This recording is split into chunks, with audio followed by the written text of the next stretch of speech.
The following production is part of the We Be Geeks podcast collective.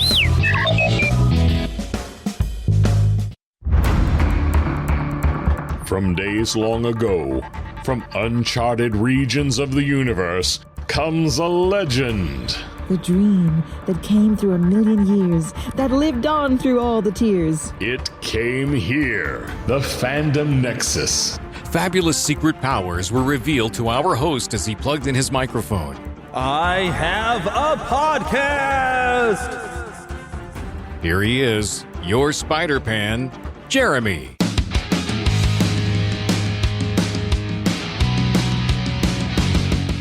Yes, hello, I am back for some more fun with you. And basically today's just a lot of news and trailers.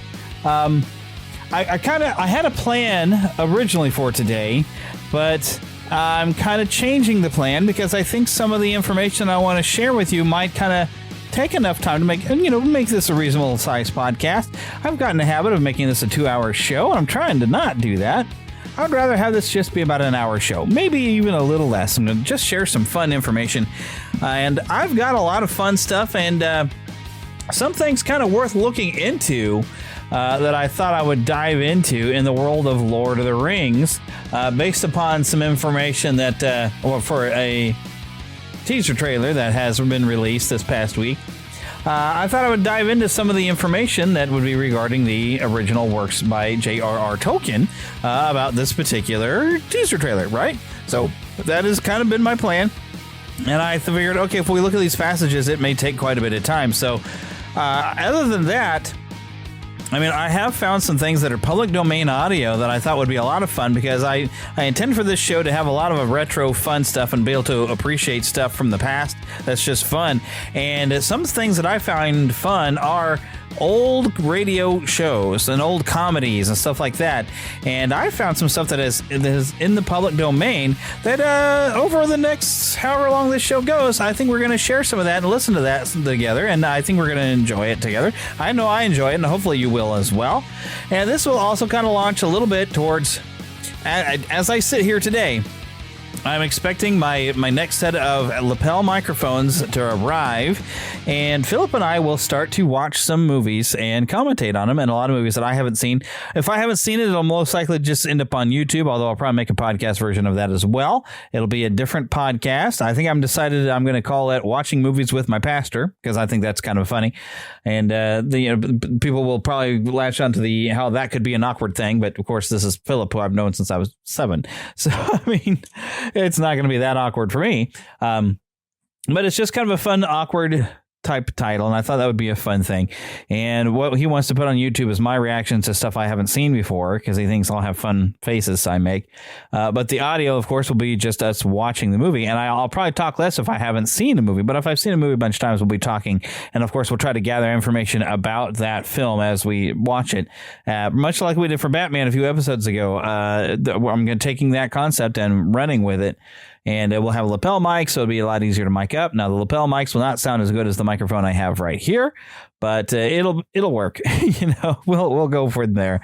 And so some of the movies that I've thought to be fun to watch are some old movies. Some old movies are great. And I'm talking, not just 80s, which, you're from my generation. You're, like, oh, 80s movies is great. And we're going to definitely watch some of those, but I want to watch stuff like No Time for Sergeants, which is Andy Griffith and Don Knotts working together for the first time in a film. And this is what later became the Andy Griffith Show. And also, if you're a child of the 80s, you watched a lot of things in syndication as well, including old TV shows. And so I thought you would probably enjoy that as well. And so, I mean, a lot of stuff I want to watch. Some old classic Disney films back from when Disney was really good. They're old classic stuff.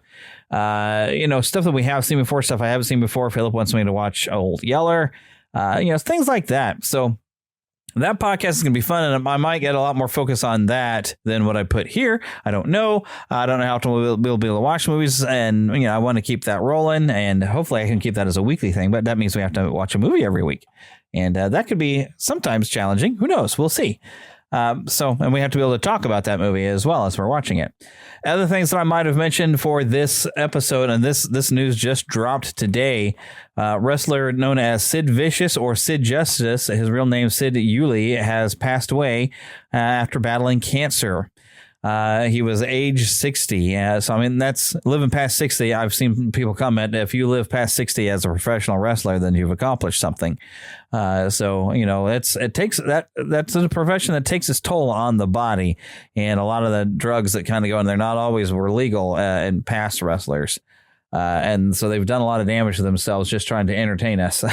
So it's a big thing. I'm not really prepared to do a full tribute for him on this episode. I mainly remember him for a WrestleMania match with Hulk Hogan.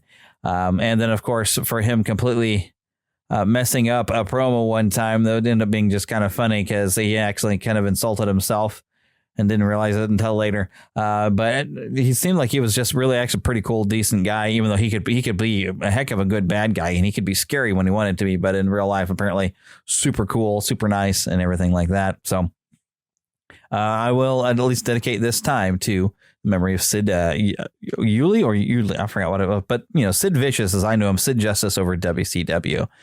So I do want to acknowledge that. But I've just got a lot of fun things to get into. What have I been watching? I haven't really been watching anything in particular, but what I've been playing, I have to share this. Over the last couple of weeks, I can't remember if it was last week or week before, we mentioned that Hogwarts Legacy had some new content, downloadable stuff. Well, there's a photo mode, a lot of new outfit pieces. I was able to take advantage of that. You know, I haven't done anything with the photo mode yet, but there was also supposed to be a new side quest where you go and it's like a haunted shop. Well, as it turns out, this is a side quest that was already out on the PlayStation, so I've already played it. They've just now released it for other platforms. So, yay. I guess for the rest of you get to play this, but it is kind of neat because you do get to go and de-haunt a shop, and then it becomes your shop, and you get a little house elf named Penny that will run your shop for you, and it's kind of fun. It's a good place to go and sell off your goods that you collect while you're adventuring around the area around Hogwarts. So I'm a little disappointed. It wasn't a big thing. It wasn't something that was new for me. But I have made a decision because I thought, boy, this would be fun to play through again. And I had meant to do it a few other times to play some of the other houses. So what I've thought to do is, let's say October, we do Scare Play around here usually on the Neverland official gaming channel. I thought, well, let's just be evil. That fits for a Scare Play thing. I'm going to make a new character and go all out Slytherin, make every evil choice, learn all the dark arts and everything like that, and make an evil character. As much as you can become an evil character in this. But I'm going to go full Slytherin Dark Wizard mode, although I'll be taking down some Dark Wizards because that's just kind of how the game goes. But that's okay. I can be a bit more vicious, and I'll learn the unforgivable curses and use them. As it is, to do some completion, I had to learn a couple of them, but I never used them in the game. And I did not learn Avada Kedavra because I didn't want to. I wasn't going to use it. And I think there might even be an achievement, though, if I do. So I'm going to go and play through that again here this October, along with mixing in probably a bit more time playing Phasmophobia and Demonologist, which are two games. I played a little bit of Phasmophobia last year, but I never got around to playing Demonologist. It's something you play online, and I found some fun people that I was playing with, just kind of random people. I didn't get like a consistent group of people I was playing with. Maybe this year I will. But that's kind of my plan. We'll do that. So I have a plan for Scare Play this year. So make sure you're subscribed to the Neverland official gaming channel. I'll do either some live streaming or even just upload video. It'll be fun. We'll hopefully have some fun together doing that. So otherwise, let us get into all the fun kind of news that's going on or what happened this week. There was an event this week.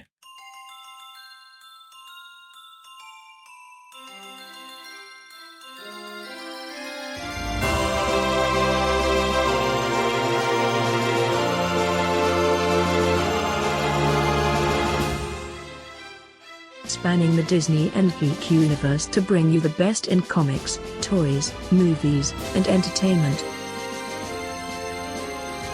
This is news from around Neverland. All right, so Gamescon, I think this is a It happens multiple times in multiple places. I haven't really dove into what all goes with Gamescom, but it's an event that seems every couple of months we have a new one.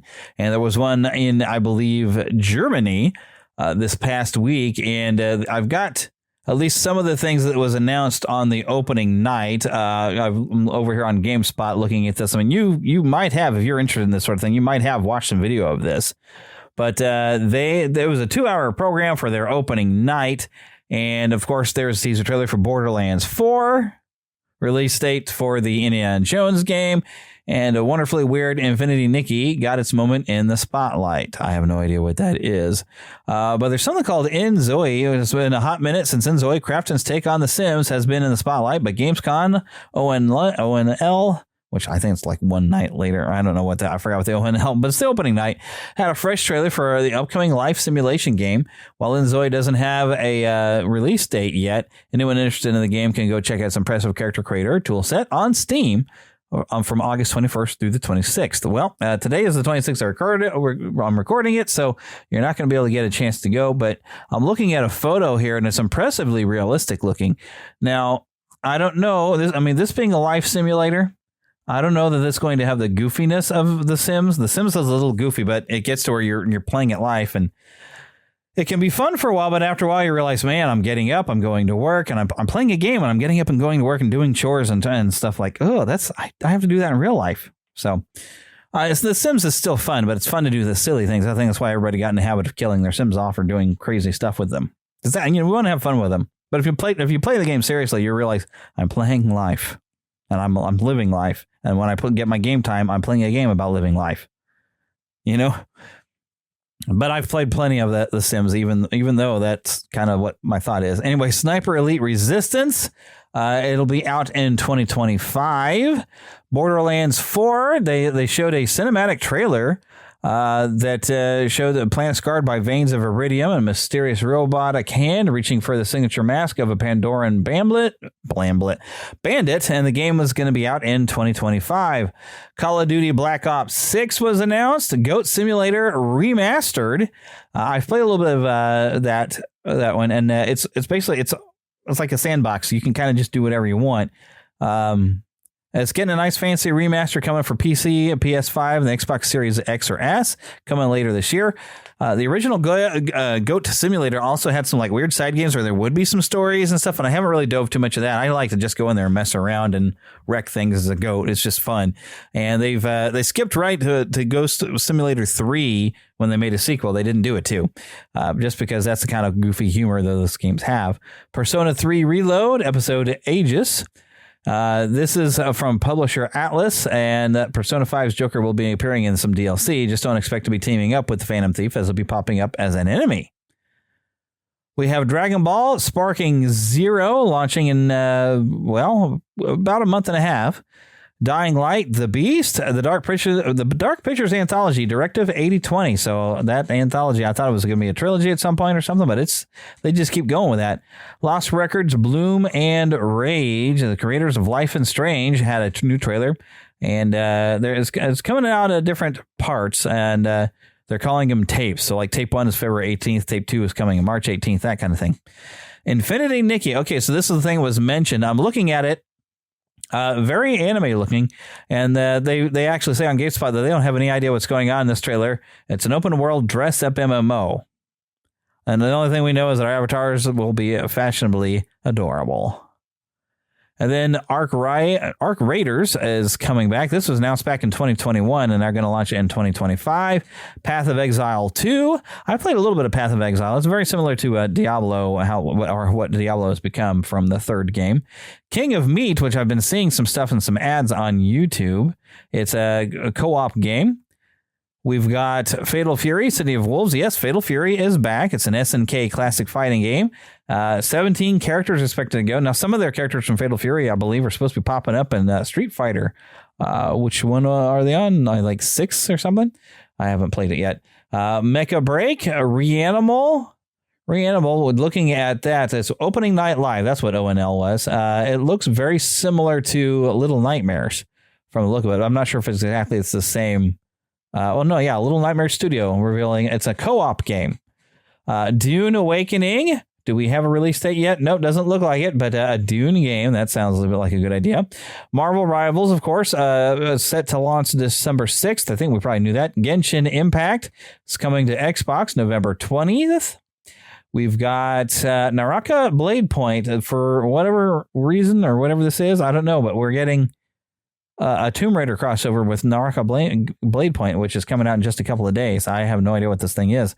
We did get announced Sid Meier's Civilization 7, which I should play more of 6. I only played like one round of 6, and I didn't know what I was doing, and I was just completely wrecked it. I have a lot of fun playing Civilization Revolution. It's something you could just spend a couple hours and you just have a little time. You just need to, just waste a little time, something before I go to sleep, but yeah, the Revolution is just fun.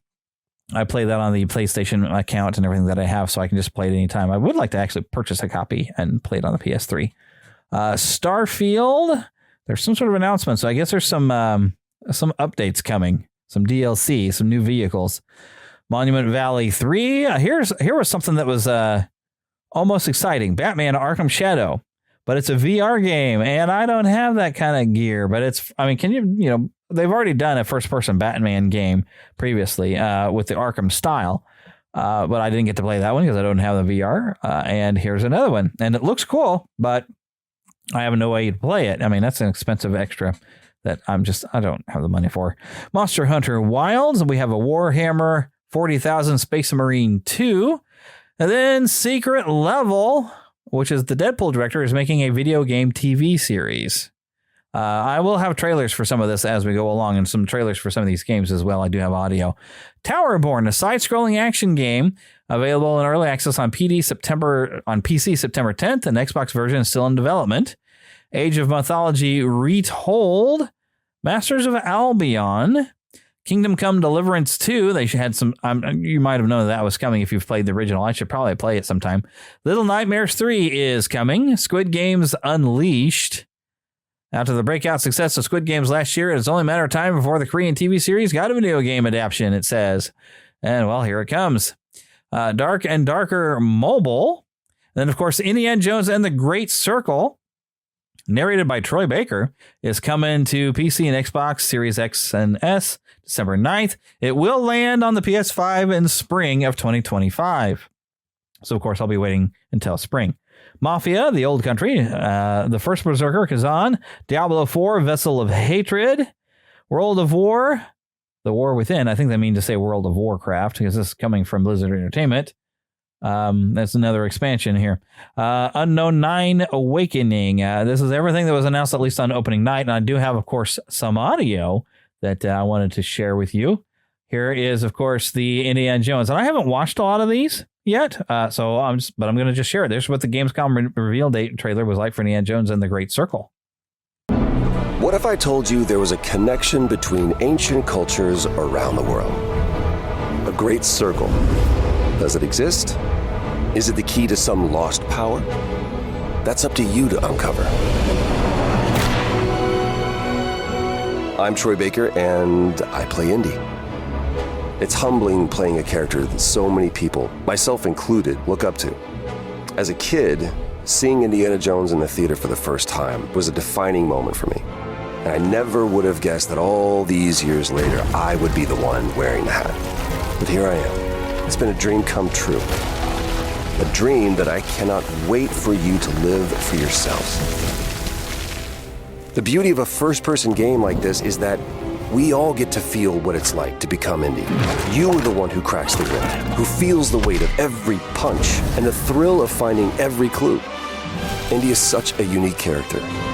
A professor, an archaeologist, a brawler, an explorer, the quintessential all-around adventurer. And this game has everything you'd expect from an Indiana Jones adventure. Mysterious artifacts, cunning villains, ancient discoveries, hard-hitting action. It's a world of constant danger where you've got to think on your feet to stay alive. The Great Circle spans the entire globe, from snake-filled jungle temples to scorpion-riddled desert tombs. Stunning open areas to explore freely, full of secrets for you to discover. And you'll get more than just the classic whip and revolver. Indy's journal and his camera will immerse you in the mystery, providing extra info on all of your finds so you can appreciate all of the little historical details he obsesses over. And those details are your key to solving the ancient puzzles that hold the secrets you're after. But ancient secrets don't come easy. It's best to have an exit strategy. This is an incredible new way to experience Indiana Jones, and I can't wait for you to play it. Hold on to your hat.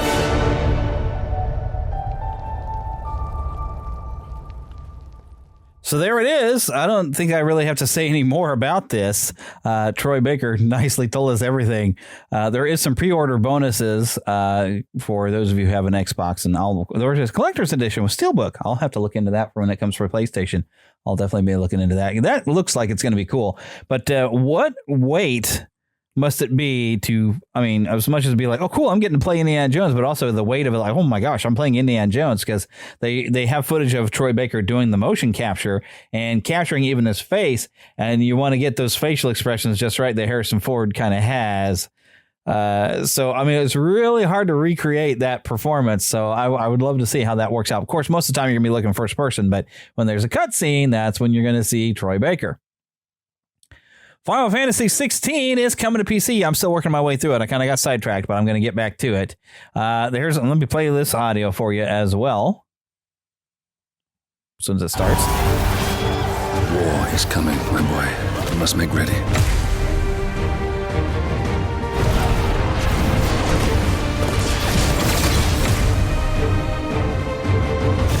Years ago, I watched a dominant kill my brother right in front of me, and I did nothing. But now I can.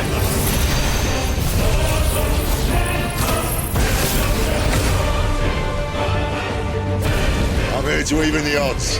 Any objections?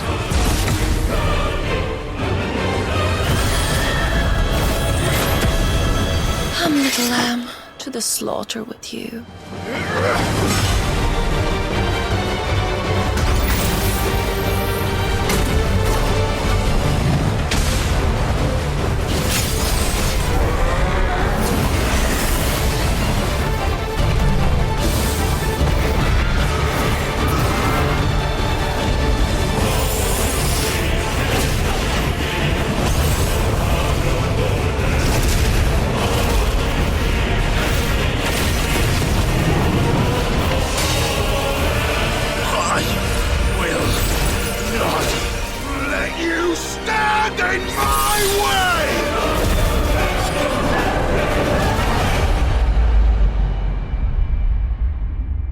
So yes, it's coming to PC.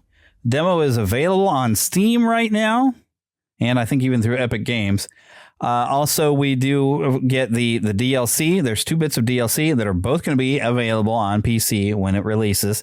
I am planning to get the DLC at some point here soon.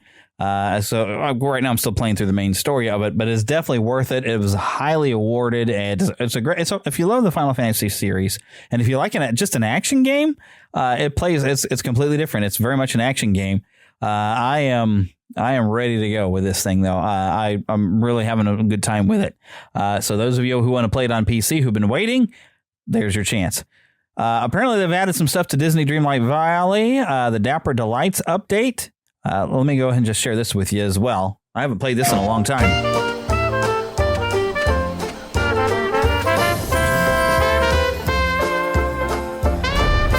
Well, this doesn't seem to have much talking in it, but Tiana is joining with Tiana's Palace, even.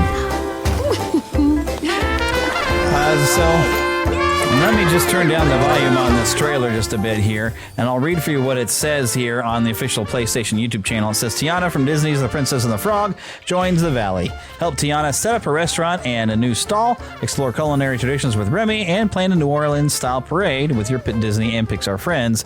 Bring some Roaring 20s style and swing in with a Dapper Delight Star Path, which includes new flapper-inspired fashions and furniture, and a dapper new look for Donald Duck, and more.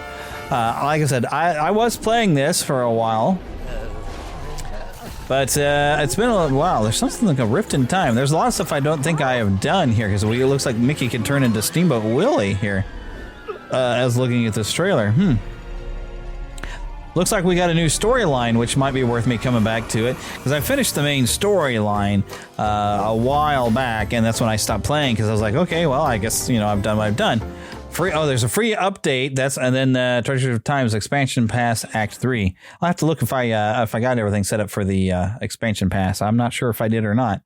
I'll have to look into that, and maybe I'll give it a go, because I did enjoy playing it, but I get bored after a while playing games that are just like chores, like, oh, yep, plant the, or it's like a farm sim, plant these plants, harvest them, get some money, and rinse, repeat. So it's mainly the storyline that I was all into doing. And so playing through the stories was fun. And since I completed the story, I was like, well, I don't know what I want to do next. But it looks like there's some more story that I can do. So I think I might be coming back to play that some more. Okay, here we go. Something else for all of you Potterheads out there. You were captivated by it in the books. Then the movies made you dream of playing. Now, it's finally your chance to take flight and play Quidditch for yourself in the video game, Harry Potter Quidditch Champions. Play as iconic characters like Harry Potter, Draco Malfoy, Ron Weasley, and many more. You can even create your very own original character, dodge opponents, and score goals as a cunning chaser. Lead your team's defense as a keeper. As the intimidating beater, you control the pace of play. Or step into Harry Potter's role for yourself as your team's seeker. From the Weasley family burrow to the Quidditch World Cup, you'll compete inside venues you've seen in the movies, as well as places you've only read about in the books. Your path to become a Quidditch legend has officially begun. Harry Potter Quidditch Champions, available September 3rd. Now, I've heard something about a day one thing for anyone who's a PlayStation member. It's going to be available digitally September 3rd. On day one, PlayStation Plus, but there will be a physical copy coming later. I might wait for a physical copy, just because, saving some money for, I've bought the microphones, but I need to, I need to get more money into my account that I use. We did in the past have a Quidditch World Cup game that I think I still have that one. I used to be able to play it on a computer. It was a little bit too easy, though. It was fun. So I would imagine this is going to be a bit of a step up. This seems to have some similarities to the Hogwarts Legacy game as far as like style and look. A little bit more cartoony. I've heard there's going to be some online components, so maybe you could get a team online, play some other online teams, and play. I hope that they've managed to do some things to balance out, because Quidditch is not very balanced. Like, it doesn't matter almost what the chasers and all them do, because really you get 150 points for you catch the golden snitch. So I'm like, that kind of decides the game. It even says in the books and in the movies that you can decide the game, and that's what ends the game, is when they catch the golden snitch. So I appreciated, at least in the World Cup, that they had you play as a chaser and had you score a certain amount of points before it said, oh, now the snitch has been spotted. Then you had to race the other seeker to the snitch. And I would always try to make sure I'd scored enough points as a chaser that it didn't matter if I didn't catch the snitch. I was still going to win, that I was up ahead enough. So I would imagine that'd be a similar strategy that I'm going to aim for this time. Okay, well, we're about ready to head to the trailer park, but before we do that, I do want to remind you about Dubby energy drinks. A drink, it's a powder, it's vitamins, it's good stuff, and it's not going to give you the jitters there, gamers. Dubby.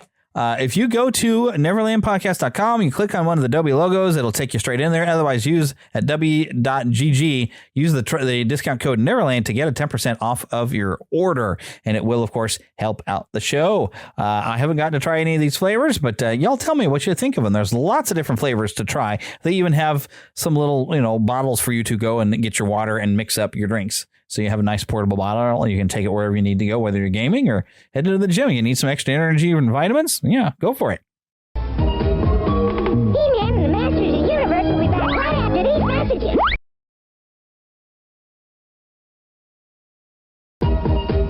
And now back to He-Man and the Masters of the Universe. All right, now it's time to head to the trailer park. Mama, now the gator anybody in the house? Another gator? Give me that shovel. Come here. Get him, Mom. Get that gator. The Neverland Trailer Park. All right, let's see what we got next here on the list. Secret Level. Remember mentioning this at Gamescom? This is coming to Amazon Prime. It's an adult animated anthology series, so I don't know that we'll be giving it much more coverage on the show because I don't know when they say adult, it. Well, I try to keep everything very much at the PG to PG-13 level, and we don't cover R-rated stuff. So this might be the last we hear of it here, but I got the teaser ready to go.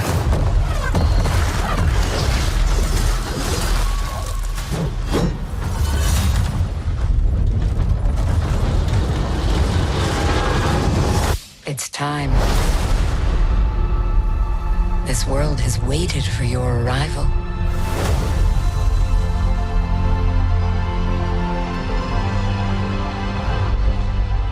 It is you.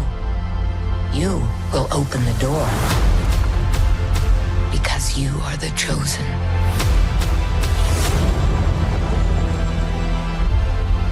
All those moments.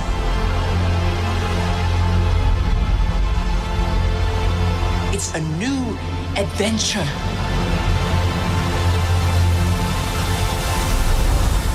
Just for you.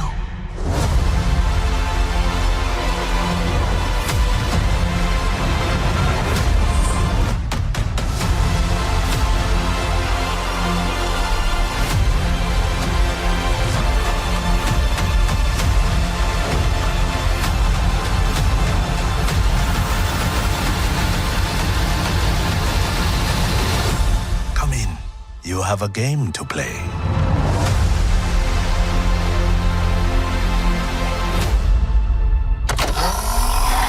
Okay, December 10th. And let me just pause that. It's trying to do an ad. Let me just read what they have here on the Prime Videos channel. Secret Level is a new adult animated anthology series featuring the original stories set within the worlds of some of the most beloved video games. From the creative minds behind Love, Death, and Robots, each of the 15 episodes is a celebration of games and gamers. Games that inspired the 15 epic stories include Armored Core, Concord, Crossfire, Dungeons & Dragons, Exodus, Honor of Kings, Mega Man, New World, Eternum, those of you who are fans of that game, Pac-Man, various PlayStation Studios games, Sifu, Spelunky, The Outer Worlds, Unreal Tournament, and Warhammer 40,000. Secret Level arrives, on Prime Video December 10th. There's not a whole lot of games in there that I've played or even heard of. So we'll just kind of see. Of 15 episodes, they're bound to have some stuff. I don't know what the PlayStation Studio games, other than it looks like we have some God of War thrown in there. I'd be interested to see what they do with Pac-Man and Mega Man. And Dungeons and Dragons might be fun. And then, check out what they do for some PlayStation Studios games. But a lot of these other games I've never played or maybe even never heard of, like New World, Eternium. Never heard of it. Or Exodus, Honor of Kings, Concord, Crossfire. Never heard of these games. But they say that they're beloved, so somebody must love them out there. Or at least they decided they're beloved and they didn't ask gamers, hey, did you ever play this? I don't know. Maybe they're a bunch of PC games. Here's something that I just found out about today. I had to skip the first 15 seconds of it because it plays the old classic Superman theme of John Williams. And I would probably just get kicked out of YouTube when the podcast goes over into Google Podcasts. So this is Super/Man, the Christopher Reeve story. It's a documentary.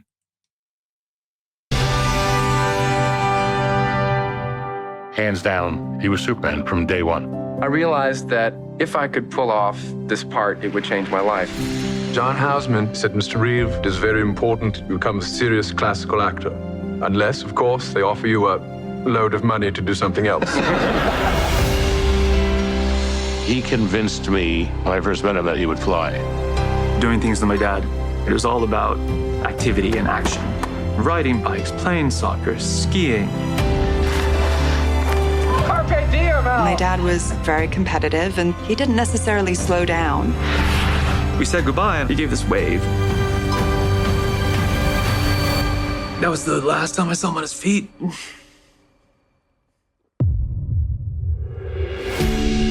Mr. Reeve currently has no movement or spontaneous respiration. Superman, crazy. Just that simple little thing over the horse. I'd ruined my life and everybody else's.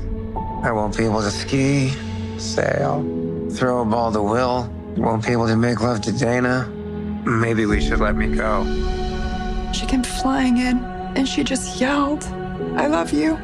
I love you." And then she said the words that saved my life. You're still you, and I love you. He and Robin were such good friends because they could match each other. Robin also had struggles that he dealt with his whole life, and I think that they both were aware of darkness. Brother Chris is fighting like crazy. When you find people who fight like that but still keep their humanity, that gives you great hope. That is tough because I can feel him, but he can't feel me. It must have been hell for my mom, too, knowing what she had lost. I felt I needed to do something, not just for myself, but for everyone else in the same condition. The fact that Superman was in a wheelchair and was willing to go public with it was huge. Help is on the way.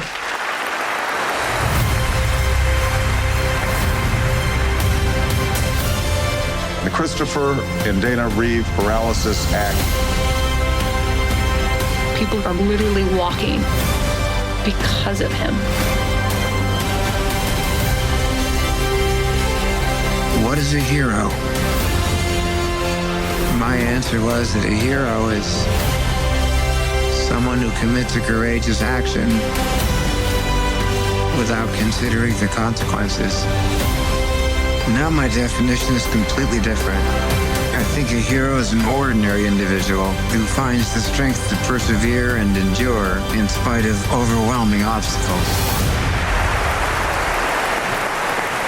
I wouldn't have missed this for the world.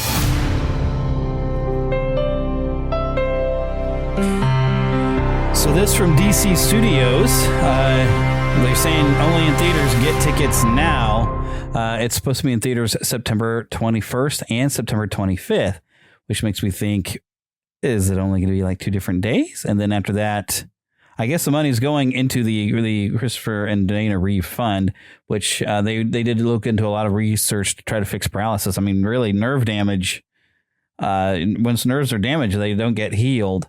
But there's a lot of things that got looked at to try to regrow it, and they did a lot of research. And I'm sure it's all going to be in the film for those of you who want to go. I feel like I'd be really depressed watching it. So I don't know that I'm all that super interested, but I'm also kind of interested. I mean, he was my Superman when I was a kid, even if all the movies that he did, 2 of them are worth watching. 3rd one, maybe. 4th one, don't bother. But still, that was the Superman. That's how I grew up. All right. So here is where we're going to turn a corner, and we're going to look at an animated film from the producers that brought you the classic Lord of the Rings films back in 2001, 2, and 3, I believe is when we had those. This is War of the Rohirrim.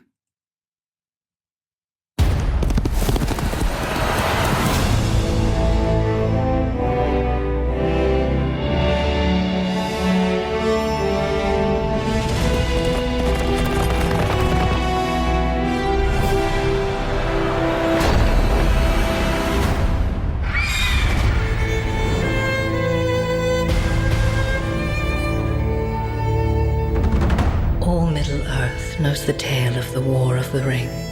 But 200 years before that, Riders of the Mark! Brothers of Rohan! there was an older tale. Arise!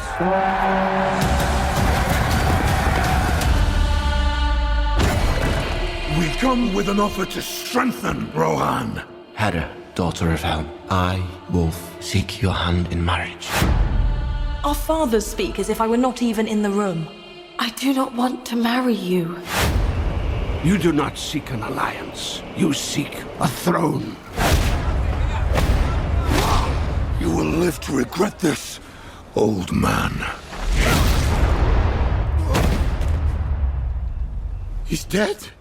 You will pay for this with your life. The boy I knew would never wish for war. The boy you knew is gone. Fire! The So many of them. I pledge to fight for my king. You know nothing of war. I'm the fastest rider you have.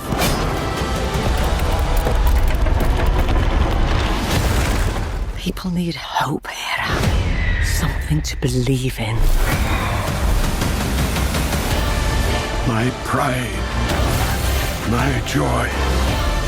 You could rule the world. You think I am afraid of you?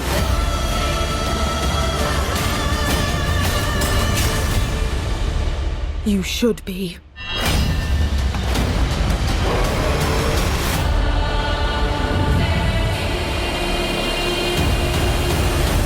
What does Mordor want with rings? So this is coming this Christmas, directed by an animation director apparently very well known. He's legendary, it says. Kenji Kamiyama. This is coming to theaters this Christmas. So let me read some of the description. It's based on the revered books by J.R.R. Tolkien. It says, under the direction of award-winning filmmaker Kenji Kamiyama, he did the Blade Runner Black Lotus, Ghost in the Shell standalone complex TV series. Talented voice cast led by Brian Cox from Succession as Helm Hammerhand, the mighty king of Rohan, Gaia Wise of Walk in the Woods as his daughter Hera, and Luke Pascalanos from Snowpiercer as Wolf. Miranda Otto will deliver an unforgettable award-winning performance in the Lord of the Rings trilogy, reprises her role as Eowyn, Shield Maiden of Rohan, who serves as the tale's narrator. The voice ensemble, which includes Lorraine Ashburn, Yazdan Kwafuri, Benjamin Wainwright, Lawrence Ubong Williams, Sean Dooley, Michael Wildman, Jude Akuwudike, Balil Hasna, and Janine Davutsky. Now let's read some description here. Said 103 years before the events chronicled in the original trilogy of films, The Lord of the Rings, The War of the Rohirrim, tells the fate of the House of Helm Hammerhand, the legendary king of Rohan. A sudden attack by Wolf, a clever and ruthless Dunlending lord seeking vengeance for the death of his father, forces Helm and his people to make a daring last stand in the ancient stronghold of the Hornburg, Helm's Deep, a mighty fortress which will later become known as Helm's Deep. I just said that. Finding herself in an increasingly desperate situation, Hera, the daughter of Helm, must summon the will to lead the resistance against a deadly enemy intent on their total destruction. The last part's where they're going to get in trouble. Currently, this sits at 97,000 likes, but also 15,000 dislikes. And it's mainly people who are familiar with the subject matters. The Helm Hammerhand has a daughter, is not even named when you read the appendices of Lord of the Rings. Now, this might be also told in the Silmarillion. I haven't got a chance to go in there, but she's not a named character at all. They've given her a name and turned her into Girl Boss from the look of this and made the film about her, which is a mistake, right? Have they not learned the Rings of Power series that is just kind of inventing stuff? And there's people who are, big onto what Tolkien, being as pure as you can be to Tolkien's work and not reinventing the wheel and changing the characters. So that's where you've got all those dislikes. The likes are probably coming from people who are not familiar. Maybe they never read the books. They're just like, "Oh, look, cool, an anime of little Lord of the Rings and whatever." But even some of the comics, the daughter of Helm doesn't even have a name in the chronicles. Here they portray her as a hero to the detriment of her father. I would really like to see a work that pays homage to Helm Hammerhand. That's really what a lot of people expected. Helm Hammerhand movie, because he is the hero of the story. So what I have done, I wanted to do some research. I was going to be fair as possible. Let me grab some stuff I found online. I've also got the books over here next to me to read some sections. You could justify this that there were changes made in the films originally. We have Arwen being put in place there I don't believe the elf was named who actually took Frodo to Rivendell. They put Arwen in there and they gave more story to Arwen. That works because it makes the romance between her and Aragorn work. We needed Arwen to be more of a character. That was okay. The one thing that they did change. A lot of people are blaming Philippa Boyan. I can't remember. I don't know if I'm saying her name right. But they're blaming her as a producer for making some of these changes to try to have more women involved. Now, there were some definite changes made into that scene, and let me go and whoop. There's me knocking over my medication. Alrighty, let me go straight into Fellowship of the Ring and read you something. Okay, so if you remember in the film, Arwen gets to the other side of the river into Rivendell, says some things in Elvish.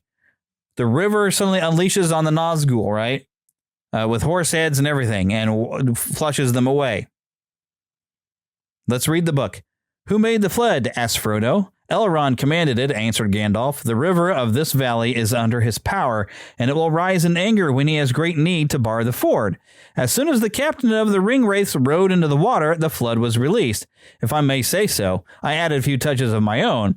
You may not have noticed, but some of the waves took the form of great white horses with shining white riders, and there were many rolling and grinding boulders. For a moment, I was afraid that we had let loose too fierce a wrath, and the flood would get out of hand and wash you all away. There is a great vigor in the waters that come down from the snows of the Misty Mountains. Okay, so Arwen didn't do a thing. Now, I've taken into the film that Arwen was doing something where she's calling out to let her father know, I'll release the river. Now, I'm safe on the other side, and they're in it. So I've taken it to that, but of course, as presented, it's as if she has some sort of magic, which the elves don't really have a magic. Only the wizards do. The wizards are more of a divine being, and the real magic comes from them. But they can set things up to, okay, we can hold back the river, and now we can release it. You know, there's practical things they can do. But there's not generally a lot of magic around the elves. There's a little bit of semblance of magic, but not really. But that was changed for the film, it seems. It seems like they were trying to make it show that Arwen had done it, like Arwen had taken out the Nazgul. No, she didn't. Not in the books. And it wasn't even Arwen. But even in the film, I don't take it as her doing it. I take it as calling her out to her father, saying, all right, release it, release the river. And Gandalf, of course, is on hand just to add a little spice, you know. So we see that already we've had some changes, trying to give the women a bit more character. Now, another big thing that has been made is the Eowyn and no man can kill the Witch King, head of the Nazgul, of the nine of the Black Riders, right? There's this old prophecy. Well, now here's the thing. Was it because she's a woman that Eowyn was able to kill him? Or was there something else? So let's look into the books.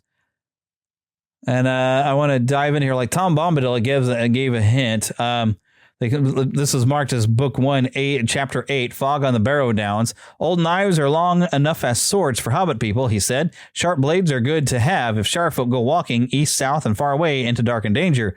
Then he told them that these blades were forged many long years ago by men of Westerness. They were foes of the Dark Lord, but they were overcome by the evil king of Caer Dune in the land of Angmar. So, why do I talk about these swords and the barrel whites and these blades? Something that was left out of the films, but it's in the book, is the hobbits, before they meet up with Aragorn, end up in this barrel white area, and they find these swords. Each one of them finds a sword. These were swords specifically made to be able to fight things like Nazgul. They can actually do damage. And up on Weathertop, when the hobbits are surrounded by the nine, Frodo takes a swing at one of them and actually cuts a piece of cloth off, which is normally impossible, before Aragorn shows up with the fire, and fire tends to work to kind of burn cloth and stuff. So these swords have power to do damage to them, right?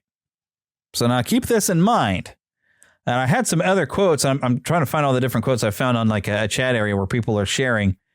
Someone kind of sums up I think I've got it marked in here. I'm going to read it from you. But it's some stuff that I think in the films you can kind of see. It happens really fast of how it actually happens. But we do have Frodo having his sword get broken that he had. And so he gets sting later. And people have asked about, well, what about these barrel white swords? If the barrel white swords are important for the fight against the Nazgul, then they get taken away when Merry and Pippin were kidnapped.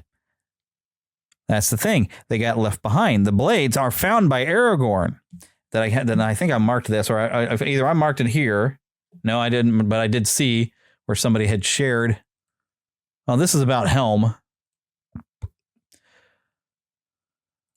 So this chat area seems almost like it's moved around since last time that I was here. Let's see. But yeah, it does mention, though, Aragorn finding the swords and all their weapons left behind. They weren't spoiled, but they didn't want to carry these swords. The Uruk-hai did not want to carry these swords to Saruman because they were dangerous to them, right? So they didn't want to bring them around because these were specifically made to harm like stuff like the Nazgul. They're like the Master Sword in Legends of Zelda. They're very specific. Now, let me read. Here's a section on Return of the King. Now, I don't know if this is what I've got marked, but I did find where somebody has brought this up. Oh, no, I've got the appendices marked here that tells the story of the Ring of Rohirrim. But here's a Return of the King. Somebody's copied this over. As he towered over her, preparing to deliver the final blow, Merry snuck up behind him and plunges his sword into the back of the Witch King's knee. The sword, made in Westerness centuries ago, broke the magic of Sauron that kept the Witch King anchored to this world. While the Witch King was distracted, Eowyn drove her sword where the head of the Wraith would have been, slaying him. So she was actually defeated. She had a broken arm. Her sword was broken. Witch King's about to finish Eowyn off. And then Merry pops him in the back of the leg with the Borrowite sword, right? This makes him suddenly vulnerable. So it wasn't that she was a woman. It's just Merry helping her. Together, they kill the Witch King. Now, neither one of them would be considered a normal man, of course, because she's a woman and he's a hobbit. He's a male hobbit, but he's not a man. He's a hobbit. So it still kind of fits in that. But it seems to me that we want to take and make Eowyn like she was going to be some sort of girl boss and some female warrior. But something else left out, and I don't have it pulled up, but I shared it on our Facebook group where in the Houses of Healing, Eowyn meets Faramir, and she basically says, like, well, I've loved reading stories of valor when I was a little girl and all these different stories, but I don't love this anymore. I like the idea of healing. And she became more of a healer, and she fell in love with Faramir, and that's a cute story. It's really worth reading the books, to get these extra side stories that were kind of left out. The expanded edition, you kind of see them together a little bit. But Eowyn didn't go around and become some sort of girl boss or female warrior. She became a healer. And I think what this is showing, I mean, when you look at C.S. Lewis and J.R.R. Tolkien, they saw war, World War I. They know how nasty it is. Now, some people try to say that Tolkien just didn't have respect for women. And I don't think that's the case. It seems to be the case he had enough respect for him that he wouldn't want a woman to have to go into war. C.S. Lewis actually did write in the Lion, Witch, and the Wardrobe, he tells the Father Christmas, I was about to say Santa Claus, Father Christmas tells Susan and Lucy, I don't intend you to fight in the battle because battles are ugly when women fight. There was enough respect that women should not have to go through a war and battle and run around in the mud and the blood and the smell and the human waste and bodies. It's horrible. It's nasty. People have gone into battle and they come out, with traumatic stress disorder, It is a horrible and ugly thing, and we respect women. Women should not have to go through this. It's terrible that men have to do it. We don't want women to have to go through this. That is what the perspective that comes from Tolkien and Lewis. So when they make this film and they say, well, we're going to girl boss this, so like, well, you're not even keeping the spirit of what Tolkien's beliefs were. So I'm pretty sure this is not getting an endorsement from the Tolkien estate. Now, I have options either between, I did find an entire thing that kind of sums up the story of Helm, and I think I might do that because we're coming close to an hour. I do have the appendices of the book. I could read you straight from the book the actual story of the War of the Rohirrim, but let me read from you this website that has, this is the TolkienGateway.net. It has a whole thing about Helm Hammerhand. Helm became king after the death of his father Grom in TA 2741 during a time of an increased threat from the Dunlendings. Now, the Dunlendings, I believe, are the ones that became like the Westerlings that came up. You see them riding the elephants, where Oliphant says they're actually called in here. They're the ones that they end up siding with Sauron. His grandfather, J.R.R, had already fought against the Dunlendings, who had seized the fortress of Isengard, established settlements in the valleys of the mountains to its east and west, and raided the herds of the Rohirrim in the Westfold. Since the J.R.R. did not have enough force to storm or besiege Isengard, the Rohirrim were forced to maintain a strong troop of riders in the north of the Westfold to counter the threat of further raids from the Dunlendings. In 2754, Freka, a rich and powerful man with wide lands both side of the river Adorn, who claimed to be descended from the king Frewine, I don't know if I'm saying this right, yet he was said to have much Dunlending blood, was called to a council by Helm. Freka rode to Edoras with a great force of men and asked Helm for the hand of his daughter for his son Wulf.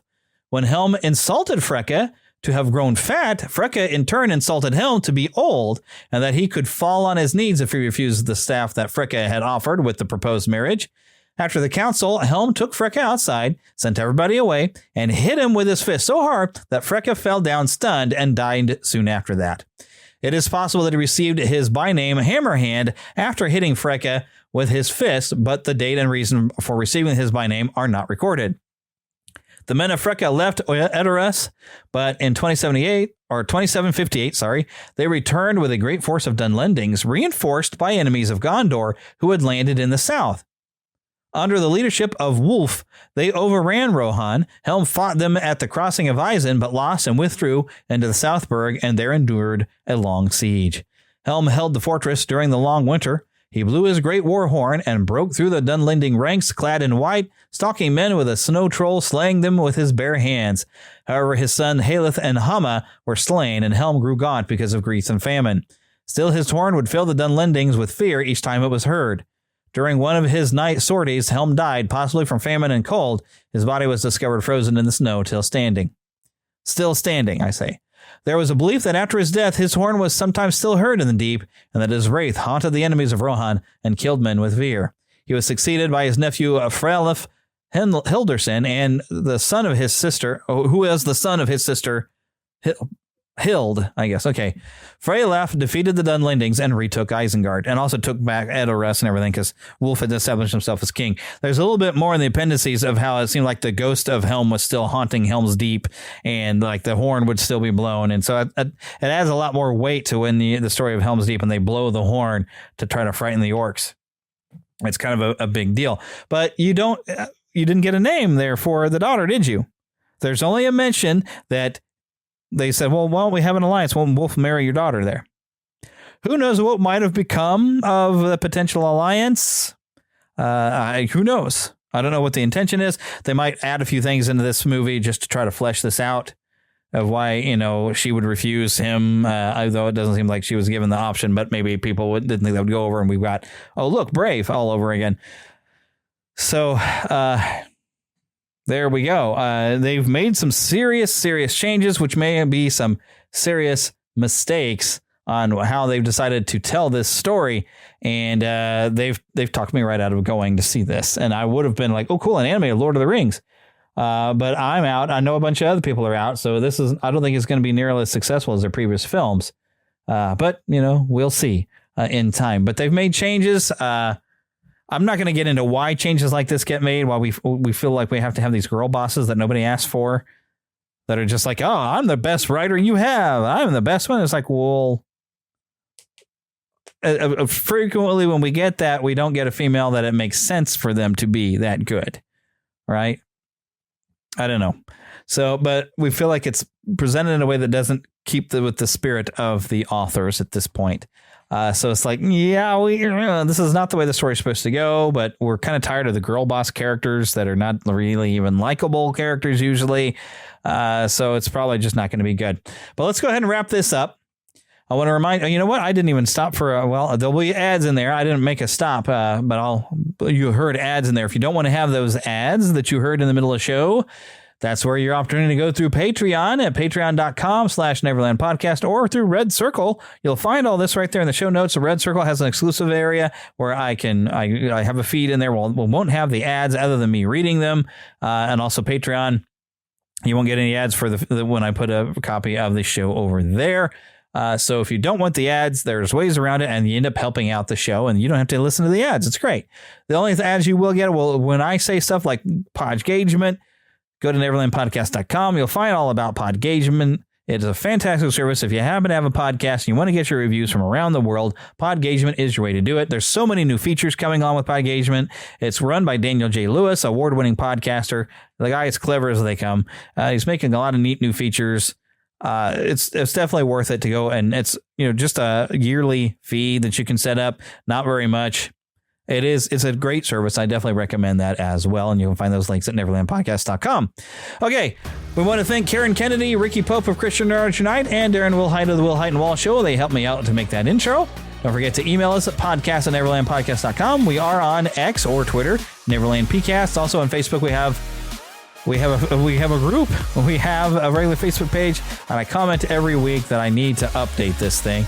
I'm going to take a quick look while I've got you here on air, and I will just keep a yapping. I think I have changed this to where it does say Groups Neverland Podcast. So yes, if you search for the Neverland Podcast, you should be able to find the group or the fan page. I recommend the group because I'm able to interact a lot more there than I can with the fan page. So definitely come and check it out. But okay, we'll wrap the show up right there. So as we say at the end of every episode, get lost in an adventure, and I'll see you next time.